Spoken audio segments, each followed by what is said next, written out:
JetBlue, one of the nation's biggest airlines, is taking hospitality to a whole new level, but it's not in the sky. The carrier recently opened its own swanky boutique hotel near its training center in Orlando. But Kris Van Cleave shows us why even the most loyal JetBlue customers will not be booking a room here.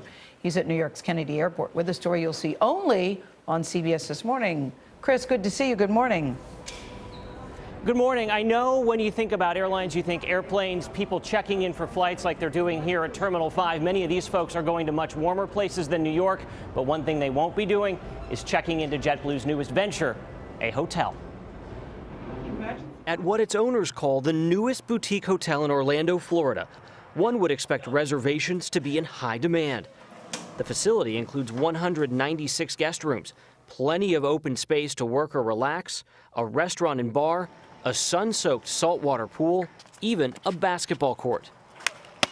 Very kind of chic. When you walked into the lobby, you felt like you were in a tech place. It's very, very modern. But unlike Chris Bridges, most of us aren't even allowed to stay here because its owner, JetBlue, built a 4-story hotel exclusively for one customer, its employees. The Lodge, as it's called, opened its doors last month. Bridges, newly hired by the airline, was one of the very first guests. What'd you think?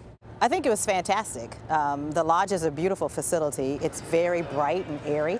Although technically more like a dormitory, the Lodge is intended to feel like a hotel. Front desk supervisor Jennifer Yamas has been in the hospitality business for 15 years. Do you have to let them know that there are exits here and here? Yes, we do. When they arrive here, we let them know where everything's here in the Lodge so they don't get lost. So we're like, this is our front door, your key will open here, this is the elevator.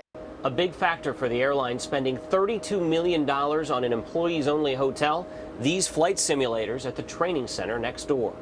50, 40, 30, 20, 10. Just steps away from the Lodge is JetBlue University, the company's training facility.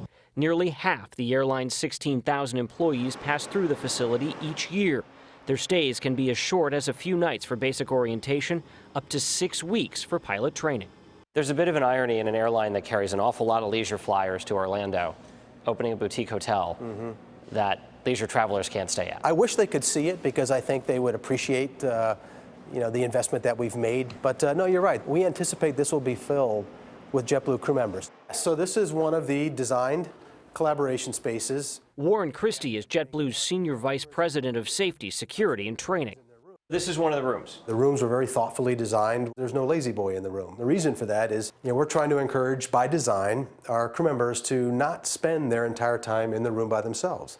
Christie says the Lodge was not built just to save on hotel stays, but instead was designed to immerse guests in the company's culture from the moment they arrive. Observers say the facility could help JetBlue stand out in an industry known for cost-cutting.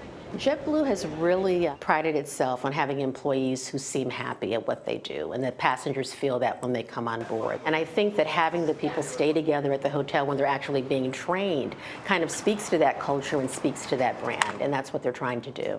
What made you guys decide to do things differently? It's likely not an investment that you may see some of the other airlines making. For us, and what's truly important to JetBlue about passion for customer service, it fit very nicely with our values and what we think is important. JetBlue is paying about $80 a night per person in Orlando per hotel room. They say they hope to operate the Lodge for that price or less. One thing it does not have, room service. And they say they did that on purpose so people don't spend all of their free time in their rooms. And Gail, one other thing you don't get, loyalty points. No loyalty points at the Lodge. Well, we've taken a turn with no room service. I was just going to say, that's a must with Gail, is Yes. room service. Well, the hotel looks very nice. Thank you, You were Kris. okay until they got there. Yes. Gosh. But investment in employees is a good idea. I think so, too. Yeah. And the Very good hotel idea. looks great. Thank you, Kris.